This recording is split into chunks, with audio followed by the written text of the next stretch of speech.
हे guys good morning. तर आज मी टिफिनला करणार होते डांगरची भाजी. तर म्हटलं तुम्हालाही सांगावं. असं नाही वाटत का मी सध्या तरी कुकिंग-शुकिंग जास्त शिकवायला लागली तुम्हाला आणि स्टिल तुम्ही सबस्क्राईब करत नाहीये. तर सबस्क्राईब करा फॉर सच मोर व्हिडिओज. तर मी तेलामध्ये सर्वात पहिलं तर जिरे टाकलेले आणि नंतर ही पेस्ट घातलेली.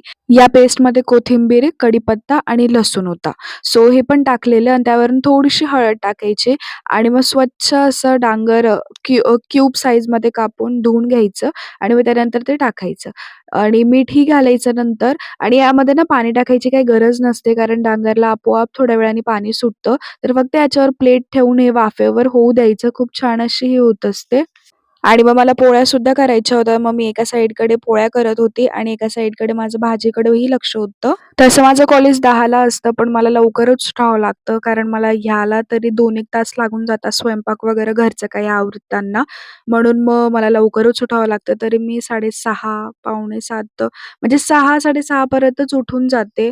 स्वच्छ अंघोळ वगैरे केल्यानंतर घरातलेही काही कामं असतात ते केल्यानंतर मी स्वयंपाक करते आणि मग कॉलेजला जात असते. आणि मग स्वयंपाक वगैरे झाल्यावर मी आवरून घेतलं. आज मी नाश्त्यामध्ये दूधच घेतलेलं.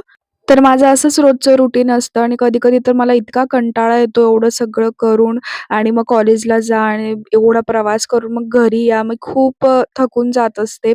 पण मग काय असतं ना गाईज, कधी-कधी आपल्याला समजतं ना, की म्हणजे जेव्हा रिस्पॉन्सिबिलिटी येतात ना अंगावर, तर असं वाटतं की नाही केलंच पाहिजेल ते आणि ते झालंच पाहिजेल टाईमावर आणि ना असाच विचार केला पाहिजेल की नाही आपल्यालाच करण्याने आपल्यालाच करावा लागणार आहे. त्यामुळे कसं ना, आपण आहे ना जास्त कंटाळा करण्यापेक्षा ना ह्याकडे लक्ष देतो, की आपले काय-काय कामं बाकी आणि काय-काय करायचंय.